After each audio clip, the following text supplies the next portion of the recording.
Wow, what a game for Tottenham. 4-1 victory over Aston Villa. I haven't even updated the overlay. There it is, 4-1 to Tottenham. What a sensational comeback. What a turnaround. Brilliant goals, fantastic, exhilarating football, and a very, very bad afternoon for Unai Emery. We want your thoughts. We want your opinions. We're here at the new studio. We're not quite ready. Different angles you're going to get a little bit later. We're just testing out a lot of our new kits. I want to thank you all for getting us in here because you guys are all massively responsible for that. What a comeback. What a piping that Aston Villa took. And look, it's going to go down as a big collapse for Unai Emery's men. They were third in the league at halftime. Very good first half display from them. It really, really was. It was a very, very, very good first half display. Tottenham looks a little bit all at sea. Someone saying, what are you guys saying about the audio? Let me just take a little listen myself here and I'll see, because I've got it on my phone here. Let me listen. See? Someone saying, what are you guys saying about the audio? That's your phone. I've just listened to it. It's fine. Look, so from my point of view and perspective, I looked at the first half. Spurs, they looked a bit shaky. Spurs didn't look that great. They were defending poorly. There was issues everywhere. They went a goal down. And to be honest with you, if I was going to put a bet on this game, I would have bet 2-0, maybe even 3-1 to Aston Villa in the second half. I thought as Spurs start to push, they're going to leave space in behind. Villa know how to defend well. And I thought Spurs were going to absolutely be picked off. And I was even saying to KJ at halftime, you know, when's Dominic Solanke going to turn up? When is he going to have sort of his arriving moment, his game, when it comes to some of you guys write some really weird stuff. I shouldn't even read the comments, really. I should just focus on what I'm doing. When is he going to have his game when he arrives? And today was that day. The second half performance from Tottenham. If we look at this game in isolation, just in isolation for a moment, which is what the full fan highlight shows are about. When you look at this game in isolation, that second half from Tottenham was nothing short of world class. Defended brilliantly. The midfield dominated. Their attackers, Son, amazing on that left-hand side. His cross for the equalizer right at the start of the second half was absolutely majestic. The build-up play, the pass, the finish from Solanke to go 2-1 up was absolutely out of this world. And we saw him score similar goals, classy goals, all of last season for Bournemouth. And I think a lot of Tottenham fans have been waiting for this moment. When will it arrive for us? When will he deliver in this way for us as Spurs fans? Again, that's me speaking on behalf of Spurs fans, not me pretending to be one, just so everybody knows. Well, I am pretending to be one. You get my point, right? Just disclaimers that we need. He then scores again to make it, a poacher's goal, a striker's goal, a number 9's goal, gives them that 2-goal cushion. And then James Maddison, who, look, he's been dragged off in a number of games recently, hasn't really in the last 12 months been that player that Tottenham wanted. But you've got to take a hat off to him today. That free kick, just to add the cherry on top of the icing on top of the cake, was absolutely brilliant. It was brilliant. You can't say any more about it than that. It was brilliant. So well done to Tottenham. An amazing second half performance, a brilliant comeback. And I haven't actually looked at the I'm going to go onto my computer over here. It's really weird, though, being in a different place to where I normally stream from. As I say, we've been testing out a lot of kit today. Still a little bit of way to go to get the place set up. But Javerne was on holiday for 2 weeks. KJ's been away. And I can't do the technical stuff by myself because I don't really know that much about it. Looking at the league table, Villa went from 3rd at halftime down to 5th. Spurs jumped up to 7th. 16 points. 1 point behind Chelsea. Okay, they are just 2 points now behind Arsenal. They are only 3 points, Tottenham, behind 3rd place in the league. And one thing I was saying yesterday that Arsenal need to be careful about, because at the moment, I feel like there is a top 4 race for that kind of, it feels like a top 4 race for the 4th position. That's what I felt all season was going to happen. If Arsenal are not careful, it's going to be a top 4 race for the 3rd and 4th positions here. And listen, Spurs have thrown themselves back into that mix today with a massive win. By the way, over a very good team in Aston Villa. They are not scrubs. They are not bums. They are a very, very good team indeed. I want to go to some of your comments that are coming through. You guys will talk about the Chelsea game. We'll get to that later. We're not going to talk about that now. We'll be live after the game here in the studio. Let's have a look at some of your comments. We've got a member chat here from Jiminy that says, so many, I'm actually going to try and read it off my phone here. It saves me bending my neck for this laptop. But it says, so many fans were criticizing Ange's subs after our first goal. Goes to show he's the manager for a reason and the fans aren't. Yeah, look, that just happens. And I think that that's part and parcel of football. I was listening to a watch-along yesterday when Arsenal were playing Newcastle. Was I? Or did I see a clip? There was a clip I saw from a watch-along. And I watched about 30 of them yesterday for the fan channel review. And they were complaining. He was a Newcastle fan. He was complaining about Anthony Gordon being on the right-hand side. And then he crosses that ball in and he goes, oh, I got that wrong. That just happens as fans. It's normal. But Ange got his substitutions absolutely right today. A comment here from Mr. Patel that says Tottenham are scary. This afternoon, Tottenham were scary. A lot of you are writing that in the comment section today. Tottenham was scary. There's no doubt about that whatsoever. Jerome here with a super chat. I'm going to put it up on the screen here. I'm going to like it as well. I'll hit the like button on that. You guys can make sure if you're watching, you like people's super chats, please. That'd be an amazing thing for you all to do. He says, Villa undefeated in 7 games and the mighty Spurs just shell-shocked them. What a win for Spurs. Where is Ange out? And where are the Ange out people? And that he cannot hack it in the Premier League. Well, he demonstrated this afternoon that he can handle it in the Premier League. He demonstrated this afternoon that he is every bit a Premier League manager. And that comeback was needed. That comeback, I think it wasn't just coming back and winning. It was the emphatic way that you went and did it. It's the buzz you're going to get off of this. And look, if you guys can get Solanke scoring. I mean, Brennan Johnson, by the way, I haven't even mentioned him. I know he isn't continuing his streak, but the amount of goals he's got so far this season, if Solanke starts putting the ball into the back of the net, very, very important indeed. But you have to look at the midfield set up that second half. The midfield was so much stronger, so much better, so much more compact at times as well. So there is some food for thought from this, but a very, very, very good performance indeed. Another super chat here that's come through. That says this is from Shane. Why can't I see Shane's super chat? I can. There it is. It says it was a weekend for upsets after all Spurs won. It's been a massive weekend for football. It's been an amazing weekend for coupon busters, an amazing weekend, I think, for neutral football fans in many ways. These games, not a lot of people expected City to lose, and I thought they might come back when they scored a goal. Liverpool came back to win.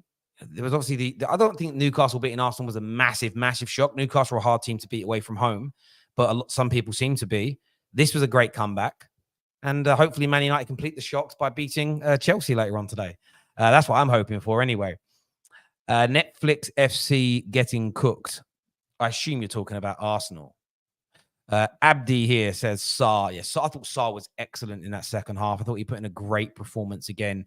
And a very, very talented young man. Very solid performance. And you actually think about this week for him, this week for Ange, this week for Tottenham fans in general. Knocking out Manchester City, the best team in the world right now, from the League Cup. Then you come from behind to be, again, one of the best teams in the Premier League over the last 2 years, to put yourself right in contention for a Champions League spot. It has been a phenomenal week if you are a Tottenham fan. It's as simple and it's as straightforward as that. There's no more you can say about it other than that. There really, really isn't. Let's have a little look. Amazing weekend for Liverpool. Arsenal in the mud is what Ranner's got to say. Arsenal we'll come back to Arsenal stuff a bit later. It's a Spurs stream. Let's keep this on Spurs as best we can. Some will say, oh, you're protecting Arsenal. No, I want to respect Spurs. This here from Cal, one of our long-standing members and super chatters, says here, one second. I nearly pushed my phone over. I've got a new stand for it, right? And I'm trying to get there we go. It's a better balance now. It says, won't fault the efforts of them. Unbelievable result. Fair enough. But what clown at the club decided 3 centre-backs was enough for the entire season? I understand that criticism. I do. Although I did think, again, more second half than outside. I thought Dragusin had a good game today, personally. I can't wait to bring the Spurs fans on to have their say in a moment. Jiminy also here with another super chat for us, which I'm going to try and put up on the screen here. It says, I'm only sad about how some of our players had to leave the pitch due to injury. Yeah, and I hear that. I do hear it. It's always, you could very rarely do you have a perfect game where you're happy with the performance, you're happy with the result, nobody gets injured. There's always something, and that's a little disappointing. But I think Son was being kind of protected in many ways. And then the situation with Richarlison, we'll see what's happening with him. But yeah, I totally get why that would be a frustrating thing to go through in this game. Time for the panel now, people. We've got Judge Mo coming on. We've got Kate and we've got D Mizzy coming through now. Welcome. Hope you're all well. A huge win, a massive win for Tottenham today. I'm going to go to you first, Kate. Look, we could probably talk about the first half if we want, but I think we should be focusing on the second, the comeback, the goals, the quality. Break it down for us, please, Kate. Do you know what? It's just been the most phenomenal week. After that Crystal Palace defeat, I was feeling really dejected by Spurs and felt like things maybe weren't going in the direction we thought. And then we pulled it out of the bag against City. And then today I thought the second half we was phenomenal. And when he took Sonny off, literally my WhatsApp groups exploded with everyone saying he doesn't know what he's doing.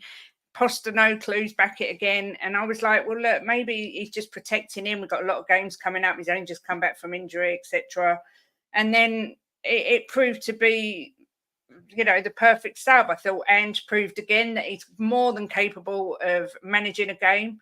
He's been criticised a lot for not changing how he plays. I thought we made Aston Villa, who I have been lumping praise on all season. I mean, I had this down as a draw. Jimbo had it down as a 4-1 win, and I thought he was off his head. But I thought we made them look bang average today. And I'm blown away by this week. Ange, for me, has silenced a lot of people. I don't know what the negative Nancy's are going to use against him now, because as far as I'm concerned, he should be shutting a lot of people up. It certainly has. As you say, the week has been excellent. I can understand. I mean, the commentators were saying it. Why is Son coming off? But I think that, again, if he keeps him on and then he has a recurrence of the injury, everybody goes mental at him as well. And I think sometimes you're damned if you do and damned if you don't as a manager. But he certainly got his decisions right. We saw that with the result when it came in.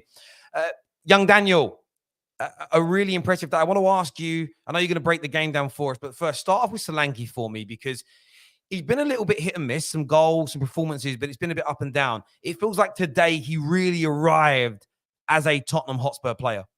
Yeah, and I was somebody that was a bit skeptical of him when he signed. I wanted Ivan Toney instead of him, but to be honest, this guy has been incredible. Not only his goal scoring, which is usually what you want from a striker, he is also providing his ability to hold up the ball is one of the biggest reasons why we've been winning games this season. And last season, we weren't getting that. We had Son at striker. Sometimes we would put him on the wing. Sometimes we had Richarlison at striker, and we just couldn't hold that ball in that area that well. Solanke's been bringing us that all season. I'm really happy with him. I think although the price might have been too much, I think this day and age, you need to pay that much for a player of the quality of Solanke, and he's been performing well. I can't ask for nothing more. He's been scoring goals. Today he scored 2. And he keeps pulling out the anime celebrations that I'm not going to complain about either. So it is what it is. Solanke, my number 9. Yeah, he was great. And in terms of sort of overarching feelings right now at Tottenham, there's been times this season where Ange's job has been called out by a number of Spurs fans.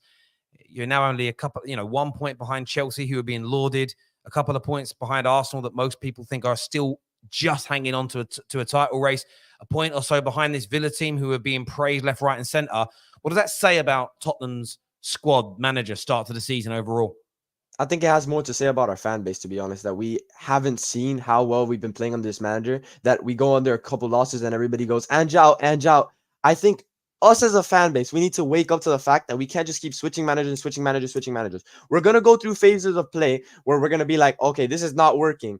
Ange is going to realize that. Ange is going to fix that. When it comes to the corners, I think he's addressed it a little bit. It could still be addressed more. We saw it today. But I think he's learning from his mistakes. And I think every fan needs to be behind this manager. The improvement he's done since the last manager we had to now, it's obvious. It's obvious. You can see the way we're playing. If you don't enjoy watching Ange football, you should go look for another sport, because the way this guy plays, you get glued to your screen. Yeah. I wasn't watching Tottenham like this before he signed. So you have to be Ange or I'm gonna be honest. If you're not Ange, I don't know if your interest is for the better of the club, because there's no way you think another manager can come in and the club will be in a better position than they are right now. So I think back Ange, and it will work out at the end, and I think we will win trophies with Ange in charge. He hasn't worn his Arsenal kit yet. That will happen, though. I'll be honest with you. I think a lot of things are going to be revealed soon on the Football Terrace, but I've been very busy getting like this place set up and other things. I haven't thought about that, but we will get a kit to him, and he will be wearing that kit as a bet. Jacob, talk to me. Tottenham today, another fantastic win for your team. Who stood out and impressed you the most today? Well, I mean, it's hard to look past Dominic Solanke with the first brace. But, I mean, honestly, the person who stood out to me, Terry, the most, Ange Postecoglou. Every match, every time we win, every time we lose, every time we draw, he's my man of the match. I don't care what the haters say. You better talk to me nicely when you talk to me about my manager, because as far as this defense that I heard was suicidal, kamikaze, jump off of a bridge, stand in front of a train defense, we've conceded just as many as scary, scintillating, sexy, sensual Arsenal. And we've also scored 5 more than them. So I think we're doing all right. I think Ange is doing all right. You know, it's interesting, the discourse going around halftime. It's actually really funny because they said a class manager versus a bozo who doesn't know what he's doing. And it's like, okay, well, let's see what the second half has in store. And I wonder if those same people are still in those same chats saying those same things. We'll find out. But, hey, they'll probably go into hiding for another week because Tottenham won. When we lose again, then they'll come back out full force with their pitchforks, etc. I'm used to it by now. But Tottenham players, absolutely fantastic. Son, oh, go ahead. No, I was going to say, what's so funny about that is we all enjoy a little bit of banter, right? I just always wait. So I felt like tweeting at halftime, going, "Oh, Spurs, da-da-da-da-da." But I held back because those kind of tweets, bozo versus a class manager, it's just how that looks now. I always feel wait until the end of the game. Now, I messed it up for Brighton a week ago when they were 2-0 up with a minute to go. And I'm like, wow, this team, for the money they make, look how amazing they are. I think they were sitting in the top 4 when that result was going. And then I tweeted how amazing they were, and they conceded 2 goals in the subsequent 30 seconds. And I felt bad about that. I really did. I felt like I caused that. I created the butterfly effect. So, yeah, I think sometimes people just sit on your hands. You don't always got to speak. Wait till after the fact, maybe. But that's just me. Sorry, you were going to say about your players, Jacob. It happens in reverse to me as well. You know, at halftime when we're doing well, like we were 2-0 versus Palace, I'm feeling good. I'm feeling like, hey, let's do that again in the second half. And we did the opposite. So I think it goes both ways in fairness.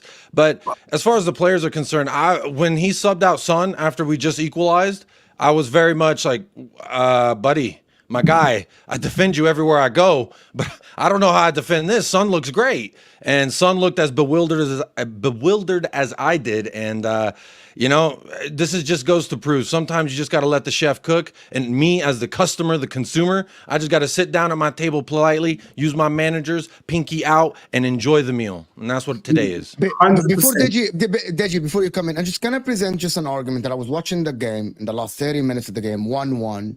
And then Romero goes out, the captain goes out. Maybe I don't like Romero, but he's your captain. And I'm watching. You don't. You were texting me immediately. I saw you, Mo. Of course.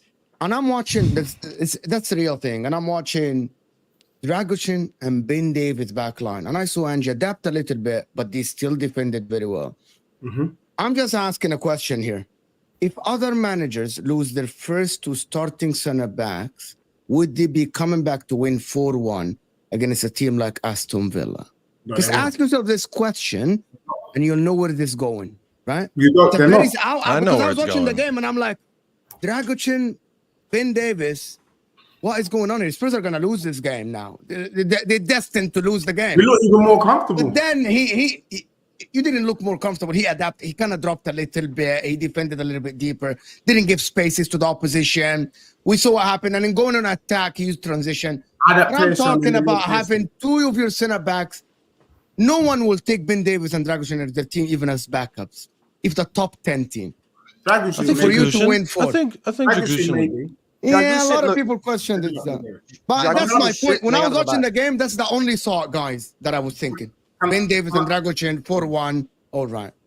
Hey, just Ben wanna give Davies a- stood up in a tackle, and that led to one of them goals. I think it was the second or third. I can't remember, but The third one.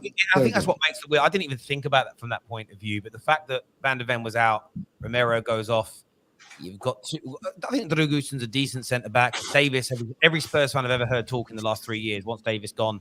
To do it with those players, when you look at City, I know that Hamza and City fans are pushing this notion they had 11 players out. We counted it. They had 3 first-team players out for the game yesterday, and they got outclassed from start to finish by a Bournemouth side. To come back the way Spurs did against a team with the quality of Aston Villa was sensational. Deji, what are you here to say, my friend? Yeah, no, first and foremost, just picking up on Dan's point about people and maybe Jacob calling out Ange at half time. I'm not going to lie.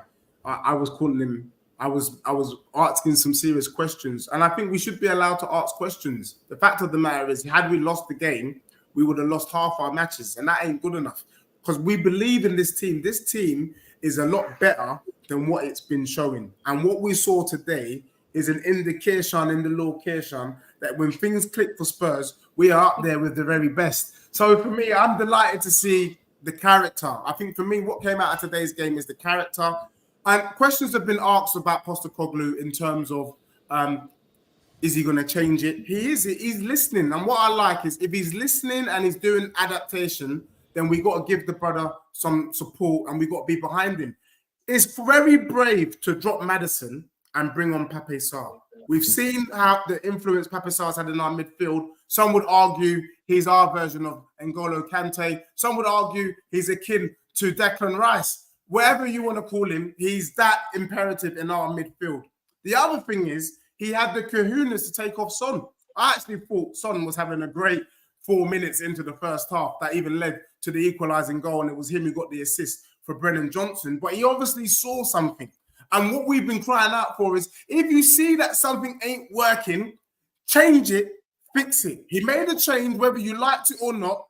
The change didn't affect the team. It was a change that went on to give us a 4-1 victory. Long may it continue. We played the best football in the Prem, us, Liverpool, and Man City. The only thing that was letting us down was the results, and I'm delighted to see that the results are coming. And I'm not going to go too off the top, but I want to say to the Arsenal fans out there, didn't I tell you, papering over the cracks and now you're getting slapped up.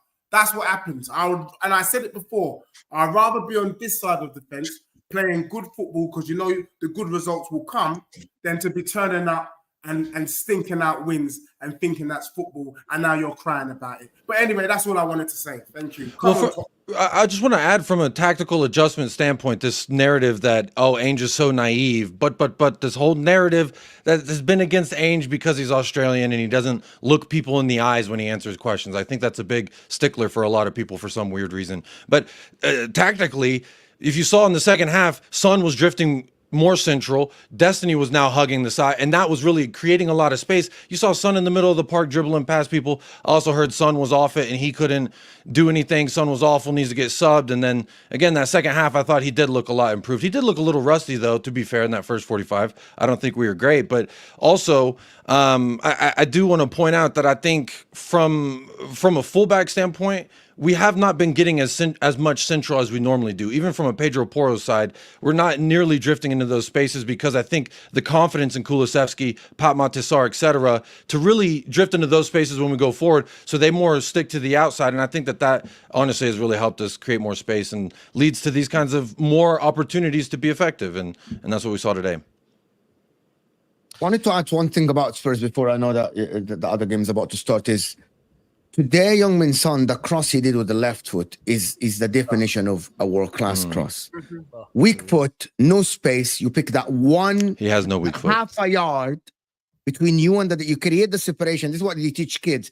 Create the separation, put it in a dangerous area, knowing that your forwards are going to be there. Yeah.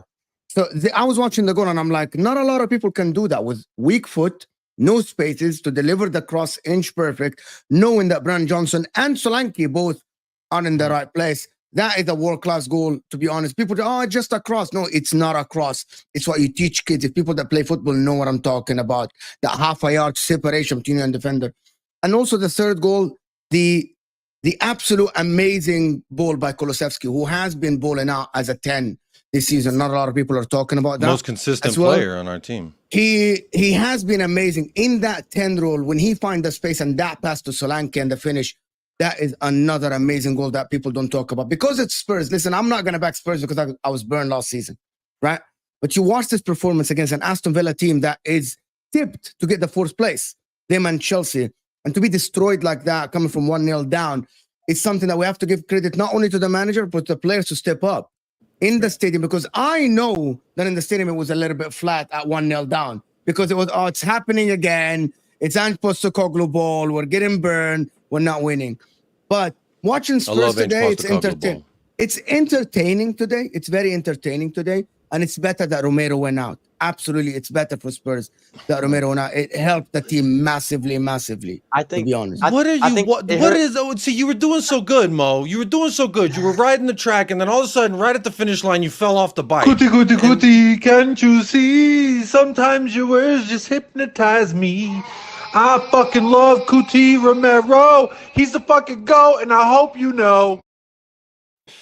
One day I will move past that clip personally, but you know why? Hey, he was struggling. He had some moments today. I thought that the front line was getting the better of him, to be honest. Yes, he wasn't doing good, and also he has these moments. A free kick was given at halfway line. I texted you at that time. A free kick was given at halfway line. Both teams moved away. Everyone accepted it's a free kick. He goes on full force, trying to hurt Tielemans by shooting the ball, kicking the ball against him. Full force. Why are you doing this? Well, you don't know intent. You know what he did, but you don't know intent. The bank was robbed, but you don't know what the robbers needed the money for. I'll tell you one thing. In the first half, I'm convinced these players wanted to injure like 3 Aston Villa players. It was Matty Cash and I think. Oh yeah. Destiny put it on him first. I'm convinced that's one of the reasons why we didn't score. Benton Core should have been booked as well for a really bad late sliding tackle as well. 7 minutes I think minutes, the referee knows the context. I think the referee knows the context of why he did it. Maybe that could have went into play. I don't know, but I get that. Guys, look, we are live again after Chelsea take on Manchester United at Old Trafford. So we're live. This video is going to redirect you to Don Hussam's channel for his watch along. So please go and support my brother over there. Thank you all for coming on, having your say, giving us your opinions on that. We are, as I say, we're live again in a little while. I'm getting a bit nervous now. 4 minutes till kickoff, so I'm going to go and. United win 2-1. I hope so, mate. We've got a Chelsea fan in the studio with us today. We're going to try and go live. Although this is what's mad. Our cameras have all been boxed up for like 7 months. We unboxed them today, and like 3 of them are not picking up the lens sensors. So a little bit. Yeah, it's one of them days. Like you're trying to. We'll get it sorted. The boys are here now. So listen, I want to thank you all for coming on. Until next time, take care. Goodbye. God bless, and we'll see you all again very, very. Peace.